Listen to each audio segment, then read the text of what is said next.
शिकलेलं होतं पण काय कळत नव्हतं, पण त्या महात्म्यांनी शिकवलं. एवढं शिकवलं ना, काय सांगावं, जगात एवढं शिकवणारा महात्मा भेटणार नाही. मग भ्रांतीपासून हिरतले, गुरु वाक्य मन धुतले, आणि मग आत्मस्वरूपी घातले आरोनिया. आत्मस्वरूपाला नंतर घालतात, आधी मन स्वच्छ करावं लागतं. कारण मन इतकं वरवटलेलं आहे, चित्त इतकं वरवटलेलं आहे. कारण तुकाराम महाराजांनी सांगितलेलं आहे, आपुलाने चित्त शुद्ध करा. आता चित्त कसं शुद्ध करावं लागेल नाही का? आरशामध्ये पाहायचे, त्याच्यामध्ये काही दिसे ना, चेहरा खराब दिसायला लागला, आरशाला लागलेला होता ऑइल पेंट नाही डांबर. आता आरसा पुसायचा का चेहरा पुसायचा? आमचा चेहराच खरडून पुसणं चाललंय. आरसा राहिला तसा. अरे ज्याच्यावर डाग आहे पहिल्यांदा ते खरं पुसून काढा ना. आम्ही बिंब प्रतिबिंब कशालाच ओळखायला तयार नाहीये.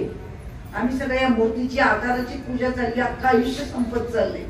एक राणी होती आणि ती राणीने आंघोळ करायच्या वेळेला तिचा हार काढून ठेवला गळ्यातला, आणि तिने तो हार काढून ठेवला. आता तो पूर्वीचा काळ, आकाशामधनं घार आली आणि तिने तो उचलला आणि घेऊन गेली. आता घेऊन गेल्यानंतर राणीचा हार हरवला म्हणून सगळीकडं चर्चा सुरू झाली, आणि मग तो शोधण्यासाठी सगळ्यांची धावाधाव सुरू झाली. सगळेजण तो हार शोधायला गेले. शोधायला गेल्यानंतर इकडं तिकडं तिकडं कुठंच सापडेना.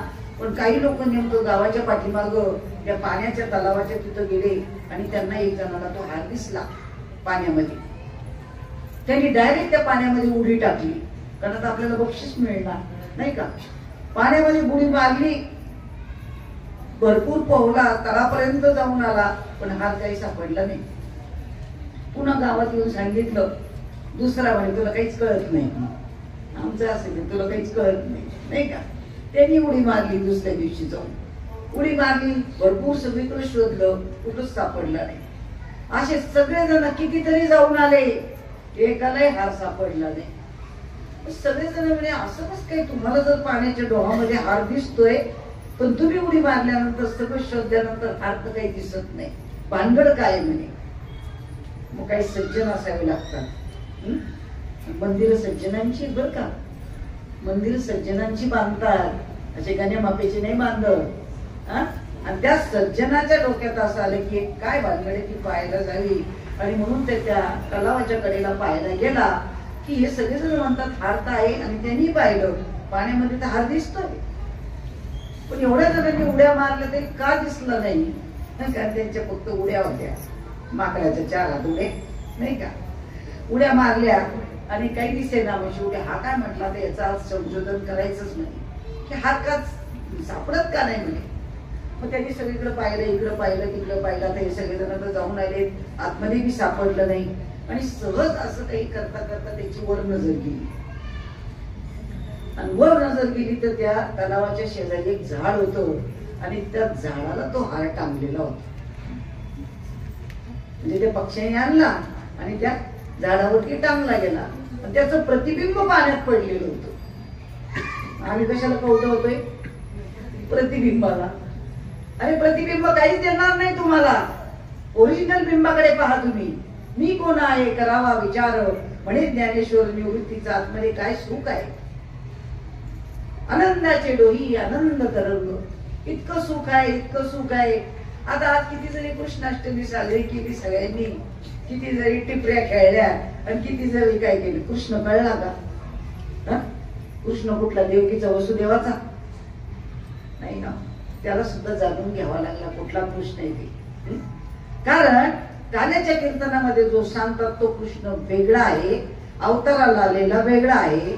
शास्त्रात तुम्ही आपण जो पूजा करतो तो वेगळा आहे. कारण शरीरधारी जो श्रीकृष्ण आहे तो अवताराला आलेला आहे, परंतु आपल्याला जो श्रीकृष्ण जाणायचा आहे तो अव्यक्त आहे.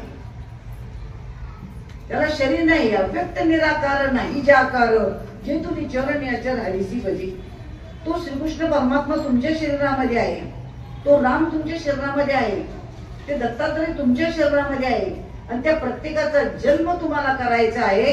आणि तो जन्म ज्या दिवशी तुम्ही सद्गुरूंची शरणागती करता, त्यांच्याकडनं अनुग्रह घेता, चिंतनाला बसतात, आणि त्यावेळेला तुम्ही मगाशी ते अभंग म्हटला, विमानाची दाटी पुष्पांचा वर्षाव, स्वर्गाहून देव करीत आली. आपल्याला प्रत्येक अभंगाचे अर्थ सुद्धा कळले पाहिजे की हा अभंग कोणत्या वेळेचा असेल. तर ज्या वेळेला माणूस चिंतनाला बसतो, साधक चिंतनाला बसतो, त्यावेळेला स्वर्गामध्ये विमानांची दाटी होते आणि त्याच्यामध्ये सगळे देव तिथून पुष्पवृष्टी करत असतात. म्हणजे एवढा आनंदाचा क्षण असतो. आपल्याला काय त्याची महती कळते नाही का. आणि अवस्थेला बसल्यानंतर तुम्हाला जी अवस्था प्राप्त होते ती इतरांनी पाहिली तर त्यांना काशीला गेल्याचं पुण्य मिळतं. म्हणून हा मार्ग झाकून ठेवला होता. कोणीच उघड्यावर आणला नाही, कारण त्याला खूप मोठी ताकद पणाला लावावी लागते. कारण विनियोगाविन कर्म विफल होय. मुखी ते ब्रह्मनाम सगळ्या ओळखमागा झालेले. मुखामध्ये जरी ब्रह्मनाम असेल, हाती ते सात्विक कर्म, रोज पंगत घालत असेल, सगळ्यांची सेवा करत असेल, गुरुचे हातपाय दाबत असेल, सगळं जरी करत असेल, मुखी ते ब्रह्मज्ञान, हाती ते सात्विक कर्म, पण विनियोगाविन कर्म विफल होईल. विनियोग जर नसेल, तुम्हाला ते नाम कसं घ्यायचं हा विनियोग जर नसेल तर ते कर्म सुद्धा वाया जाईल. आणि म्हणून त्याचा विनियोग कळला पाहिजे. मग ते जे नामस्मरण आहे ते कसं करायचं त्याचा विनियोग रामाला, कृष्णाला सुद्धा संदीपनींकडनं आणि वशिष्ठांकडनं समजून घ्यावा लागला. दत्तात्रय महाराजांनी 24 गुरु केले जीवनामध्ये, पण तरी सुद्धा त्यांना आत्मसाक्षात्कार झाला नाही. आणि म्हणून त्यांना स्वतःचे वडील अत्रि ऋषी यांच्याकडनं अनुग्रह घ्यावा लागला. तुकाराम महाराजांना बाबाजी चैतन्यांना शरण जावं लागलं. ज्ञानेश्वर महाराजांना निवृत्तीनाथांकडनं अनुग्रह घ्यावा लागला. सर्वात पहिला अनुग्रह भगवान शंकराने पार्वती मातेला दिला. पहिला अनुग्रह स्त्रीला दिलेला आहे. म्हणजे जगामध्ये स्त्रीची उत्पत्ती झालेली आहे आणि मायेमुळेच हे जग चाललेलं आहे. स्त्री जर नसेल, माया जर नसेल, त्या जगाची उत्पत्ती होणार नाही. आणि म्हणून स्त्रीची अवहेलना होत असेल तर आपल्यासाठी पाऊल घेऊ नका. सगळ्यांनी त्याच्या पाठीमागे उठलं पाहिजे, मोर्चे काढले पाहिजे, त्याच्यावरती आवाज उठवला पाहिजे. आणि तो जर उठवत नसेल तर काहीच उपयोग नाही, साधन मिळून सुद्धा. आणि म्हणून ज्या महात्म्यांनी आपल्याला एवढं आपल्यापर्यंत आणून पोहोचवलं, तो कृष्ण तुमच्या शरीरामध्ये आहे, भगवंत तुमच्या शरीरामध्ये आहे. कारण मज हृदय सद्गुरु तेनेची तारिलो हा संसार गुरु. हृदयामध्ये सद्गुरु आहे म्हणजे काय तर ते ज्ञान तुमच्या हृदयामध्ये आहे. सद्गुरु हा देहधारी आहे. हा मायावी जगतातला सद्गुरु तुम्हाला मिळालेला आहे.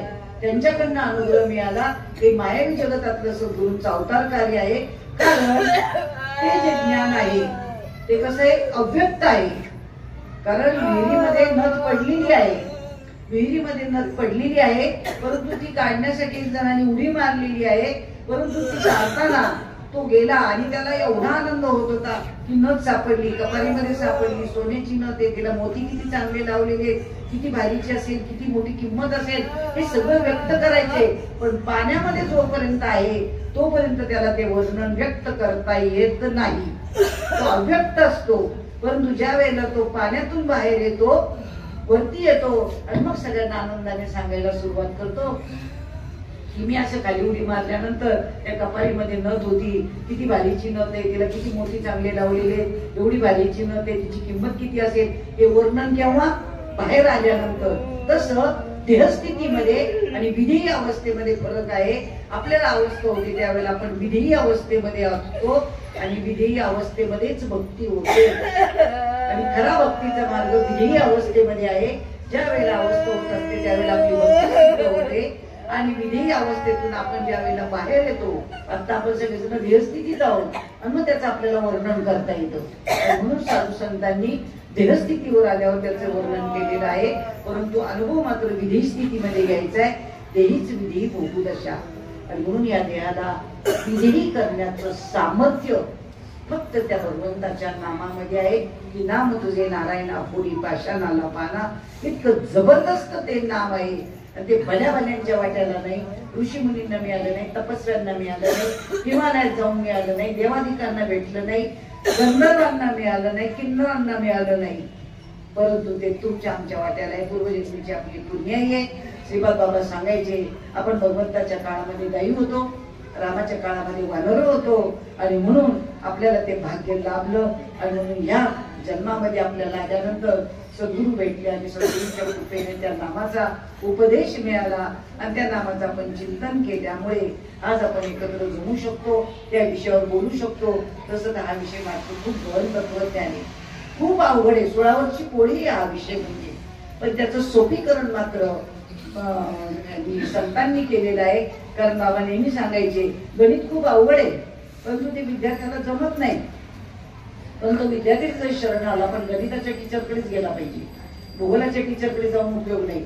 आणि मग तो जर गणिताच्या टीचरला शरण गेला आणि सांगितलं की सर मला हे गणित सुटत नाही, सुटून द्या, तर त्यांनी त्याला जवळ बसवावं, समजून सांगावं, त्या गणिताची रीत सांगावी.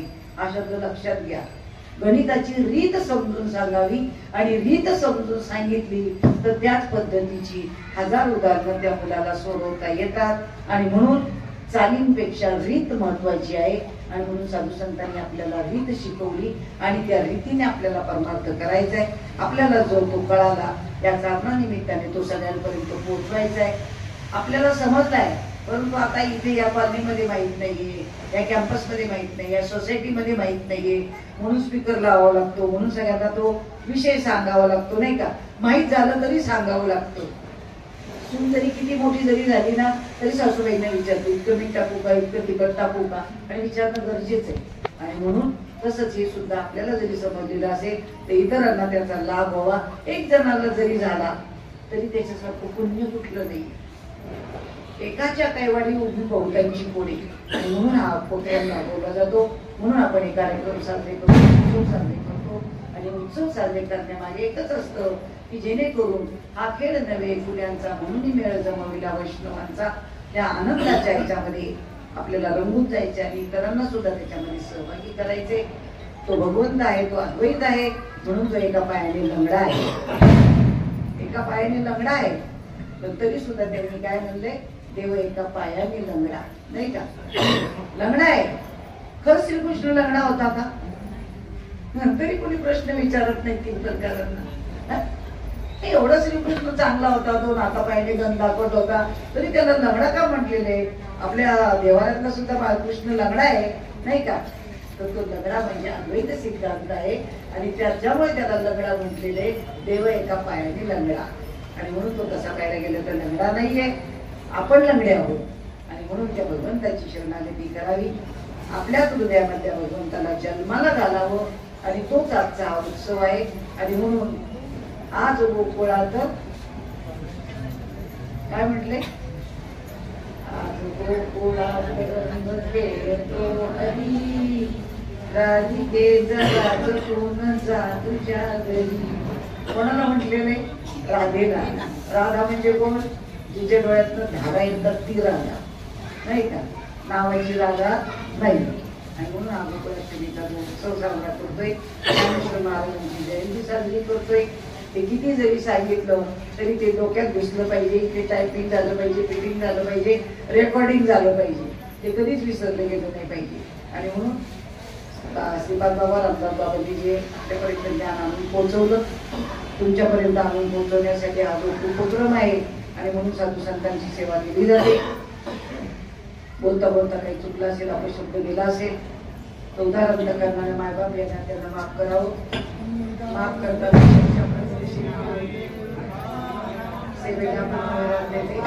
की जय, माऊली ज्ञानेश्वर महाराज की जय, सच्चिदानंद श्रीपाद बाबा की जय, सच्चिदानंद रामदास बाबा की जय, सच्चिदानंद जाधव बाबा की जय, सच्चिदानंद गायकवाड ताई महाराज की जय, सच्चिदानंद श्री सुरेशानंद महाराज की जय.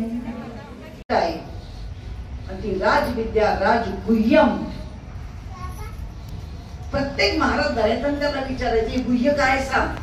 राजगुह्यम म्हटलेलं आहे. ते पूर्वीच्या राजदरबारामध्ये हा विषय चालत होता. राजे महाराजांच्या प्रत्येकाला अनुभव होता, आता कोणालाच राहिलेला नाही. आणि त्याच्यामुळे त्याची अशी दैना झालेली आहे की त्याची किंमत कोणाला कळेना. मग राजविद्या राजगुह्यम पवित्र निधम उत्तम, ते सर्वात श्रेष्ठ आहे. आणि असं जे श्रेष्ठ आहे त्याला त्यांनी म्हटले ते ज्ञान पैगावरवे, जरी मनी ध्यानावे तरी संताया बजावे सर्वस्वेशी. ते ज्ञान बोट तिकडे दाखवलेले. असं कोणतं जे ज्ञान आहे की जे अनादिकालापासून चालत आलेले आहे, सर्व देवाधिकांनी संतांनी घेतलेलं आहे, ते ज्ञान पाहिजे. मग ते कोणतं? रामकृष्ण पंथक्रमी येणार. रामाने कृष्णाने सुद्धा ते घेतलेलं आहे. मग रामाला सुद्धा वशिष्ठांकडे का जावं लागलं? हे नेहमीच आपण उदाहरण ऐकतो, हे आपल्याला माहीत झालेले, पण जे नवीन लोक असतात ते माहीत करून घ्यायला तयार नाही. की ज्या रामाची पूजा आपण रोज देवालयामध्ये करतो, त्या रामाला सुद्धा देव जाणण्यासाठी वशिष्ठ गुरु करावा लागला. किती सोपं लिहून ठेवलंय हो. नामदेव महाराजांच्या अभंग गाथेमध्ये लिहिलेले, ज्या वेळेला कौसल्या माता गरोदर असते त्यावेळेचा अभंग आहे. परब्रह्म पूर्ण आले माझ्या घरी, नकळे अंतरी नृपाचिया, करती बडबड होती भूतचेष्ट, पाचारा वशिष्ठ लवकरी.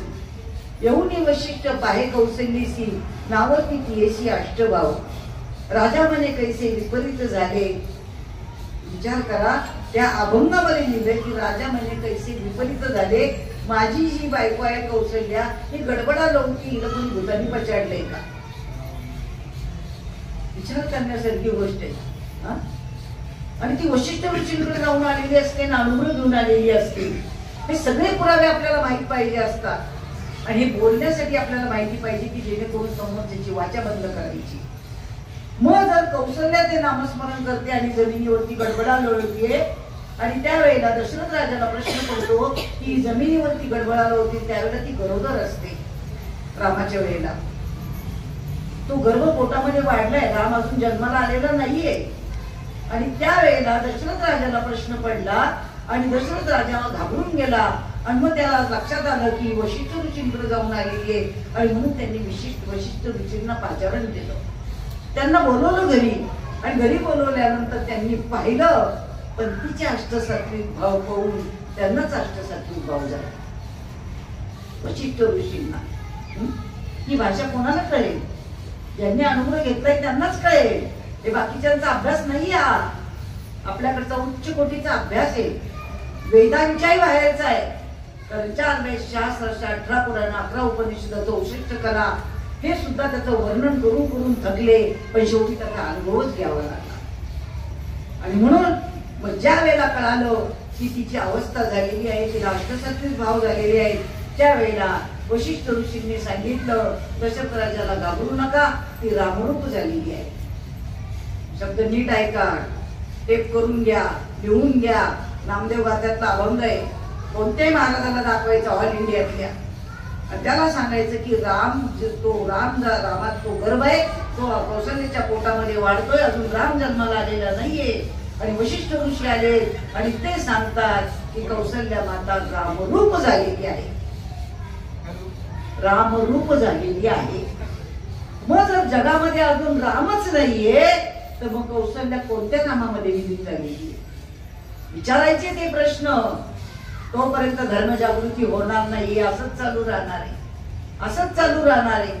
जोपर्यंत तुम्ही आपण उठत नाही, एकमेकाला सहाय्य देत नाही, एकमेका सहाय्य करू, अवघे धरू सुपंत, विचारा प्रश्न, काही बिघडणार नाही. मग विचार करण्यासारखी गोष्ट की त्यांनी सांगितलं की ती रामरूप झालेली आहे. मग कोणत्या रामात विलीन झाली? आत्मानामामध्ये विलीन झाली. राम तर नंतर जन्माला आला, आणि मग त्याचं पाळण्यामध्ये नाव ठेवलं राम. कृष्ण जन्माला आला, कृष्णाचं नाव ठेवलं पाळण्यामध्ये कृष्ण, नाही का? मग राम एका युगात जन्माला आले, कृष्ण एका युगामध्ये जन्माला आले, मग कोणता रामकृष्ण हरी म्हणायचा? फार मोठा प्रश्न आहे. रामकृष्ण हरी कोणता म्हणायचा? अरे त्यांनी हरिपाठामध्ये स्पष्ट लिहिलंय, राम कृष्ण वाचा. सगळ्यांचा हरिपाठ तोंडपाठ आहे, आमचं नाही पाठ. राम कृष्ण वाचा. पुढं काय लिहिलंय? भाव हा जीवाचा, जीवाचा आहे तो मंत्र. हा जीव भाव मरणार आहे. बरेच लोक म्हणतात माझ्या जीवाला आज काही बरंच वाटत नाही, नाही का? माझ्या जीवाला गोड वाटत नाही. ओरिजिनल शिव आहे, पण त्याला मानलंय जीव. रामकृष्ण वाचा, भाव हा जीवाचा. पण पुढची ओळख कोणाची पाठ आहे का नाही? आत्मा तो शिवाचा, तो रामजीव. मग दे म्हणाव त्या बाबाला, आत्म्याचा जोश रामजप आहे तो दे. किती जण देतात? त्यांच्या पाठीमागे खानदान पाहिजे, वंशावळ पाहिजे, तर देऊ शकतील. एकाकडेही नाहीये, आणि असेल तरी देणार नाही. जा, कारण अवस्था करून घेणं सोपं नाहीये.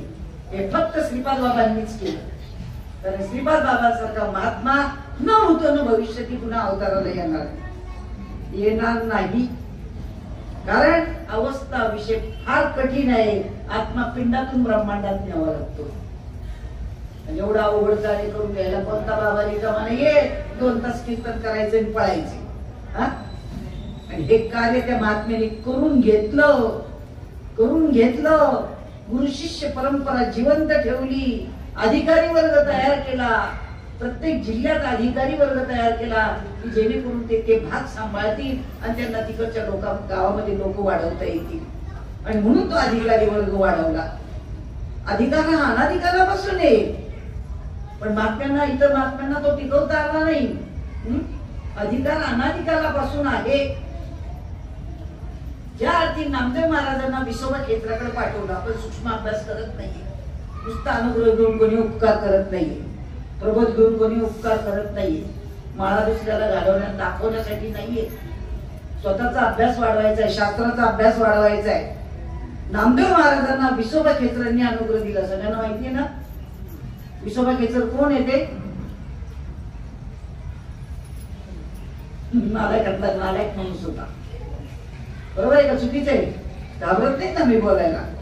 कारण ज्यांनी ज्ञानेश्वर महाराजांना पुरणपोळी खायची असते ते खापर मिळू दिलं नव्हतं. आता नात छळलं कोणी? विसोबा खेचरांनी.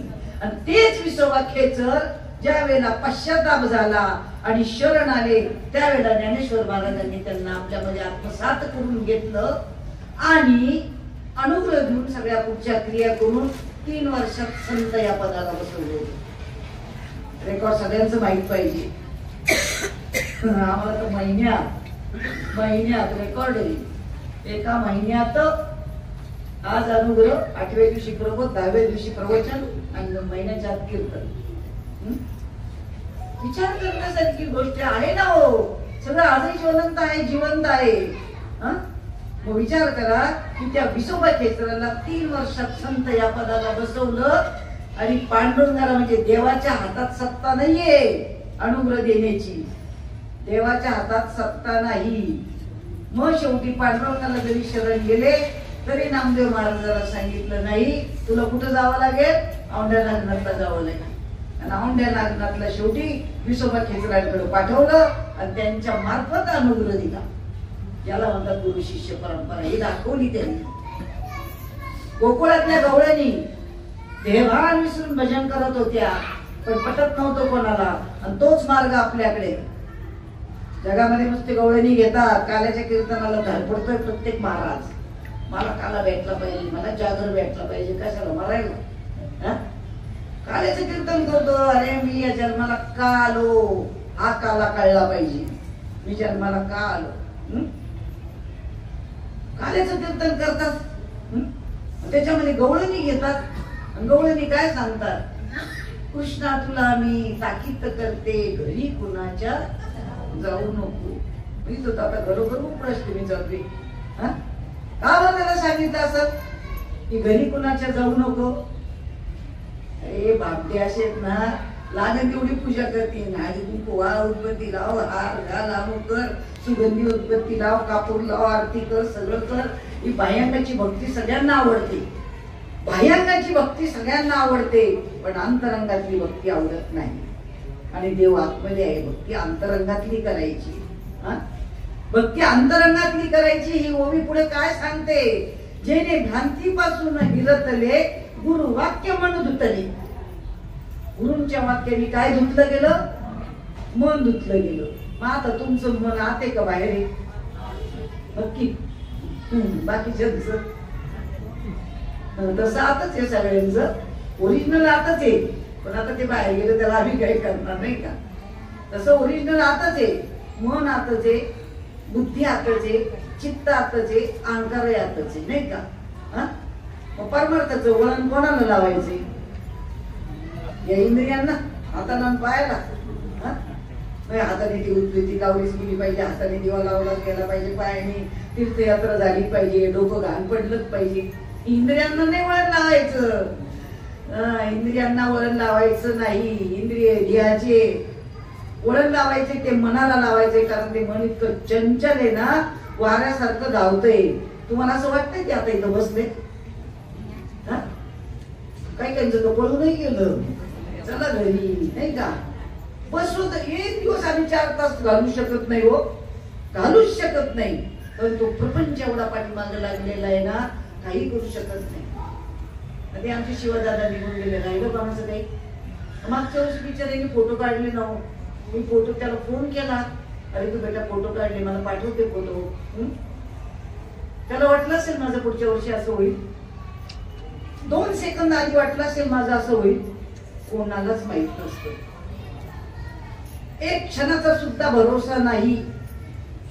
त्यांनी साधू संतांनी सांगितलंय पंख पाखडी म्हणजे माशी जी आहे ना तिचं पंख फडफडतं तेवढा वेळा लक्षण म्हटलेले, डोळ्याची पापणी लवते न लवते तेवढ्या वेळा लक्षण म्हटलेले, आणि तेवढी गॅरंटी सुद्धा नाही आपल्या जीवनाची. तरी एवढी गमेंट करू, आता काय घाई का, नंतर करू. अजून आमचे पोरं मोठे व्हायचे, नोकरीला लागायचे नाही का, आम्ही म्हातारं व्हायचे, रिटायर व्हायचे, मग करू. काय माळे आपण तर खातच नाही, माळ्याची काही गरजच नाही. खाण्यापिण्यासाठी माळे काय, खाण्यापिण्यासाठी माळे, तेव्हाच बेनी माळा घातल्या, काय खात होते ग काय, काहीच कळत नाही हो. बाबा लोक काहीच शिकवत नाही, यांना तर स्वतःला काहीच नाही. खाण्यापिण्यासाठी माळ नाही. मग तुम्ही म्हणता बरं झालं घ्या ताईकडनं माळ घालून, काय प्यायला मोकळे नाहीये. तसं नाहीये. आधी औषध देत मग पथ्य पाणी, डॉक्टर आधी औषध देतो लिहून मग पथ्य पाणी सांगतोय. पथ्य पाणी नंतरच आहे. आधी माळ घालायची, अनुग्रह घ्यायचा आहे, आणि मग नंतर ते पथ्य पाणी सांगितलं जाईल की खाऊ नका पिऊ नका म्हणून. बरं का, आमच्या तर कोरोनाच्या काळातही माळ निघून गेल्या, डॉक्टर भेटला त्यांना. आम्हाला तर भेटतच नाही असं डॉक्टर. ते काढून टाका खायला सुरुवात करायला ताकद येते, खाऊन ताकद येते का न खाता ताकद येते. ताकद मनाची पाहिजे. शरीर नुसतं झाड असून काय उपयोगाचं, हेच आम्हाला अजून कळत नाही ना. मग विचार करा की आम्ही एवढ्या भ्रांतीमध्ये अडकलेलो आहे, आणि त्या भ्रांतीतून बाहेर काढण्यासाठी पहिल्यांदा मन धुतलं गेलं पाहिजे. आणि मन नावाची वस्तू आतमध्ये आहे, आणि त्या मनाला धुवायचंय. आणि ते कशाने धुतलं जाईल तर गुरुवाक्याने धुतलं जाईल, मंत्राने नाही. असे मंत्र सप्तकोटी आहेत, भागवतात उल्लेख आहे त्याचा. सप्तकोटी मंत्र आहेत. सप्तकोटी मंत्राने काहीही होणार नाही, काहीच होणार नाही. तुम्ही करून पहा, किती मंत्र म्हणत बसा, डोळे झाकून बसा, नाही तर पद्मासन घालून बसा, नाही तर पाण्यावर बसा, नाही तर पाण्याच्या खाली जा, नाही तर कुठेही जा. लय बाग आहे, लागेल तेवढी. कोणी पाण्यावर तरंगते, कोणी पाण्याखाली 4-4 दिवस राहते, त्यांना खेकडे खाऊन टाकतात. ते लागेल तेवढे प्रकारे योग्य गिरीचे मार्ग आहे. ज्ञानेश्वर महाराजांनी सगळ्या मार्गांचा विमोड करून टाकलाय. हे काही करायची गरज, अवतार घ्यावा लागतो. कशासाठी? अवतार तुम्हा धराया कारण उद्धराया जन जड जीवा. तुम्हा आम्हा सर्व जड जीवांचा उद्धार करण्यासाठी महात्मे या पृथ्वी तलावरती अवताराला येतात. अवतार म्हणजे काय? आपण सगळेजण म्हणतो देव देव देव देव. देवाचा सुद्धा आज आपण जन्मदिवस साजरा करतोय. जन्माला आला कृष्ण, जन्माला आला राम, जन्माला आला दत्तात्रय महाराज, जन्माला आले. ज्याला जन्म आणि मृत्यू असतो तो देव नसतो. पहिल्यांदा डोक्यात फिट करा. ज्याला जन्म आणि मृत्यू असतो तो देव नसतो, तो देवाचा अवतार असतो. आणि ज्याला जन्मही नाही आणि मरणही नाही, नैनम छंदंती शस्त्रांनी नैनम दहती पावका, त्याला देव म्हणतात. आणि देव अख्ख्या जगाचा फक्त एकच आहे ही भ्रांत. पहिल्यांदा जी दुसरी होती की जगामध्ये देव 33 कोटी आहेत, ते काढून टाका. हा देव शोधू का ते देव शोधू, देव नेमका कुठे आहे, त्याला कसं शोधायचंय, खूप सोपं आहे. कारण इतकं अवघड साधन होतं, परंतु ते कलियुगामाजी करावे कीर्तन, त्यांनी नारायण देईल भेटी. कलियुगामध्ये ते इतकं सोपं करून ठेवलेलं आहे, कारण हे शेवटचं युग, आता याच्यानंतर पुन्हा युग नाही. 3 युग होऊन गेलेले आहे. आणि त्या योगा प्रत्येक युगामध्ये वेगवेगळी साधना होती, आणि ती साधना त्या प्रकारच्या लोकांना करावी लागली. मग कलियुगामध्ये जर फक्त नामसंकीर्तन हे साधन आहे, या व्यासपीठावरचं कीर्तन नाही. नामसंकीर्तन साधन पै सोपे, जळतील पापे जन्मांतरीचे. जन्मांतरीची पाप घालवणारं नामसंकीर्तन करायचे. मग हे सगळेच जण ओरडून सांगतात, मग करत का नाही?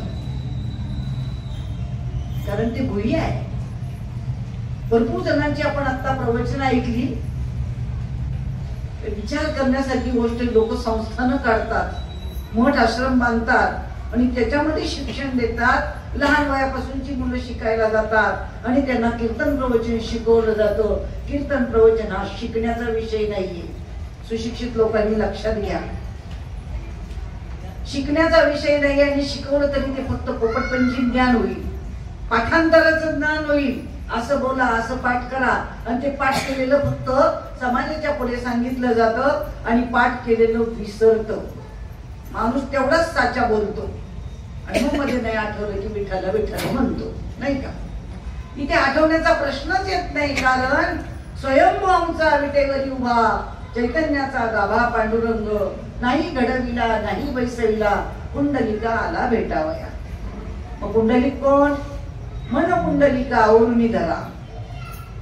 त्या मनाला पुंडलिकी रूपा दिलेली आहे. मग आपल्याला ओवी असं सांगते की जेने भ्रांतीपासून हिरतले, भ्रांतीपासून काढलंय आम्हाला. भ्रांत फक्त तुम्हाला आम्हाला झाली का? फक्त आपण जे अशिक्षित सुज्ञ सुशिक्षित आहोत आता या जगातले तेवढ्यांनाच झालीये का? नाही, एवढ्या सगळ्यांना झाली होती. या सगळ्यांना झालेली आहे, सर्व संतांना झालेली आहे, सर्व देवांना झालेली आहे. त्यांनाच नाही, ज्या ब्रह्मदेवाने सृष्टी निर्माण केली त्याला सुद्धा भ्रांती झालेली आहे. 17वा अध्याय 23वा श्लोक वाचा. ब्रह्माचा बोला पिटावा, अद्वैत तत्वे तो भेटावा, ऐसा कवना मंत्र देखीला वेदे बापे जेने, देखी राणा माझा ती बरी अविद्या वर्गाची राती, माझी ओळखाय श्रुती कोण केली. श्रुती माऊलीने असं जे खून रूपी संकेत रूपी नाम करून ठेवलेलं आहे, ते जोपर्यंत तुम्ही घेत नाही तोपर्यंत तुमची भ्रांती जाणार नाही.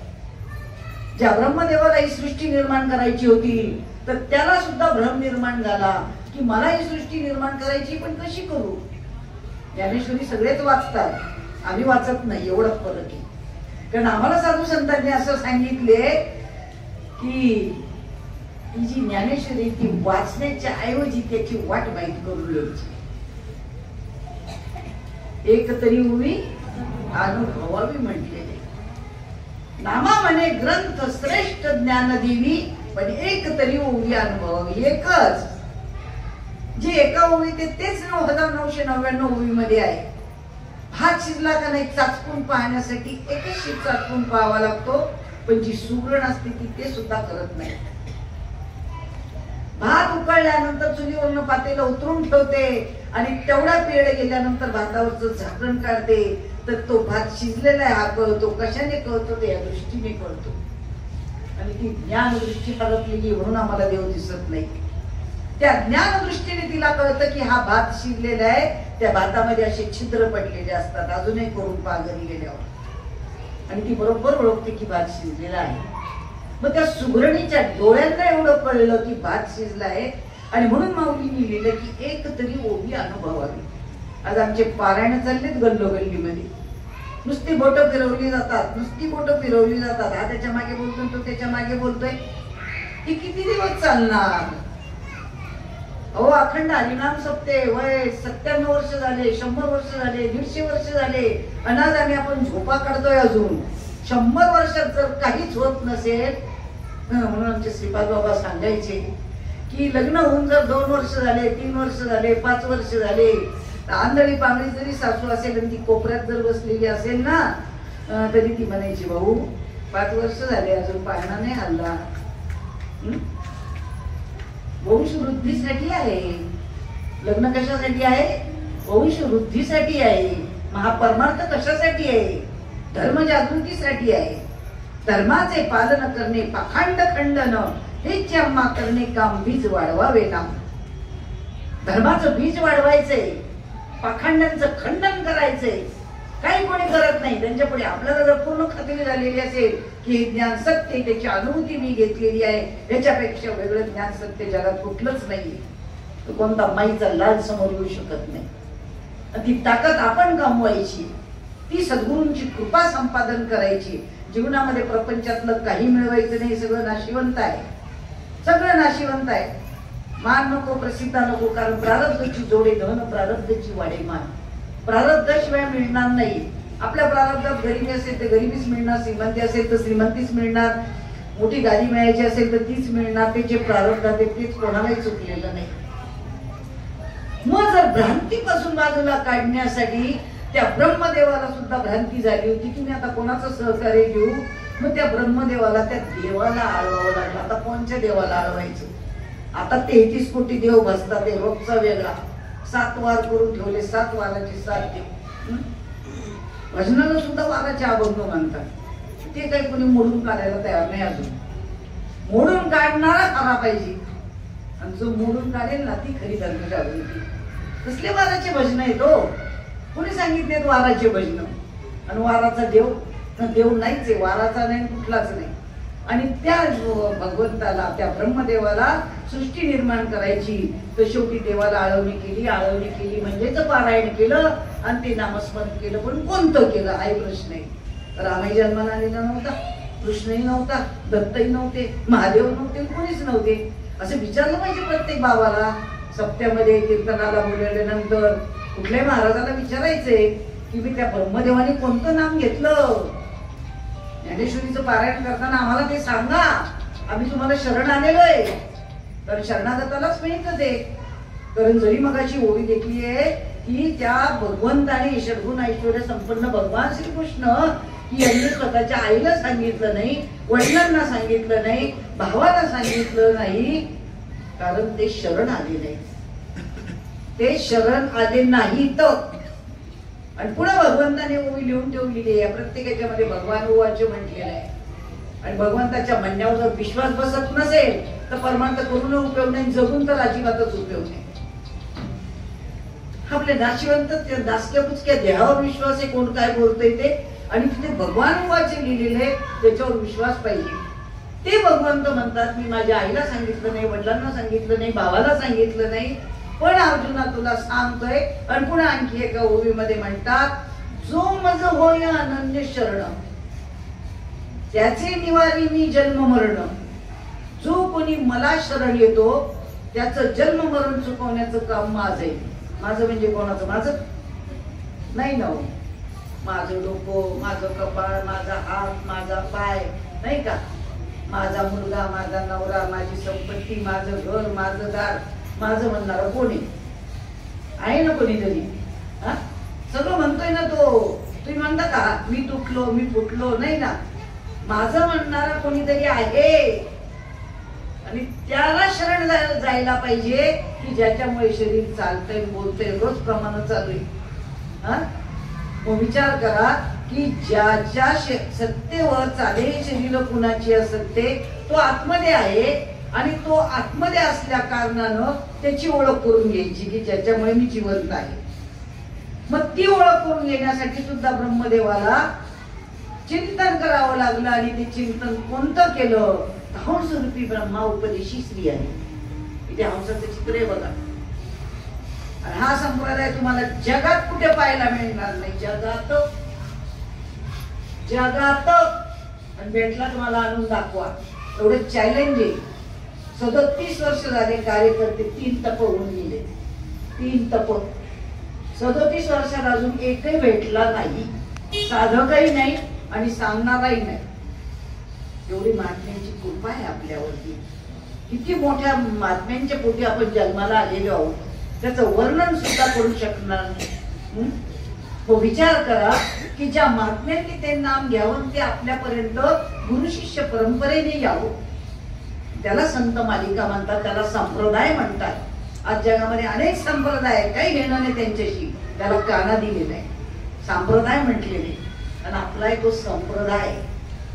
आज या संप्रत काळामध्ये सुद्धा त्या भगवंताच्या नामाचं दायित्व केलं जातं. या नाव संप्रदाय. मग ते दायित्व, तो संप्रदाय कुठला? तर त्या हंसरूपी ब्रह्मा उपदेशी स्त्री आली, त्याला उपदेश केला. त्या ओतप्रोत भरलेला भगवंत त्याने हंसाचं रूप घेतलं आणि त्या हंसाने ब्रह्मदेवाच्या कानात ते नाममंत्र सांगितला जो तुम्हाला मिळालेला आहे, तो महावाक्याचा बोल. आणि ते नाम ब्रह्मदेवाला सांगितलं. ब्रह्मदेवाने त्या नामाचं चिंतन केलं, आवर्तन केलं, पुन्हा पुन्हा ते म्हटलं आणि त्याच्यातून ही सृष्टी निर्माण झालेली आहे. म्हणजे आपण ज्या नामातूनच जन्माला आलेलो आहोत ना, आणि त्याचाच विसर पडलेला आहे आपल्याला. आणि ती भ्रांत झालेली आहे की नेमका देव कुठे आहे, त्याला कुठं शोधायचा आहे, तो कसा आहे, 4 हातापायाचा आहे का, शंखचक्र डमरू आहे का त्याच्या हातामध्ये, त्याचे आईबाप कोण आहेत, काही शोध करायची गरज नाहीये. त्याला आई नाही, बाप नाही, रंग नाही, रूप नाही, काहीच नाहीये. तो निर्गुण निराकार आहे. अरे त्यांनी सांगितलं वेद जाणून गेला तो पुढे मौन आवला, पण ते गुह्य तुझला प्राप्त कैसे. कोणाला प्रश्न विचारलाय? साधकांना प्रश्न आहे, शिष्यांना नाहीये, बाहेरच्या कीर्तनकारांना नाहीये, दीर्घंबीच्या माळकऱ्यांना नाहीये, नुसते टिळा लावून त्या पंढरपूरच्या वारीला जाणाऱ्या 10 लाख लोकांना नाहीये हा प्रश्न. हा प्रश्न फक्त साधकांना आहे की वेद जाणून गेला तो पुढे मौनावला, पण ते गुह्य तुझला प्राप्त कैसे. हे गुह्य तुला कळालं कसं? आणि मग तो म्हणतो पूर्ण सुकृताचा, पूर्ण अभ्यासाचा, दास सद्गुरूचा तोचीच आहे. अरे माझं पूर्ण सुकृत होतं, पूर्ण संचित होतं, आणि मी सद्गुरूंची शरणागती केली आणि म्हणून मला ते गुह्य कळालं. गुह्य म्हणजे काय की जे भगवंताने आईला सांगितलं नाही, वडिलांना सांगितलं नाही, भावाला सांगितलं नाही, आणि ते फक्त अर्जुनाला सांगितलेलं आहे. आणि ते गुह्य काय ठेवलं? 9 अध्यायातला 2रा श्लोक, राजविद्या राजगुह्यम पवित्रम इदम उत्तमम. अशी जी राजविद्या आहे की सगळं विद्यांमध्ये श्रेष्ठ आहे, सर्व ज्ञानांमध्ये श्रेष्ठ आहे, आणि ती राजविद्या राजगुह्यम. प्रत्येक महाराज दयातन त्याला विचारायचे गुह्य काय सांग. राजगुह्यम म्हटलेलं आहे. ते पूर्वीच्या राजदरबारामध्ये हा विषय चालत होता. राजे महाराजांनी प्रत्येकाला अनुभव होता, आता कोणालाच राहिलेला नाही. आणि त्याच्यामुळे त्याची अशी दैना झालेली आहे की त्याची किंमत कोणाला कळेना. मग राजविद्या राजगुह्यम पवित्रम इदम उत्तम.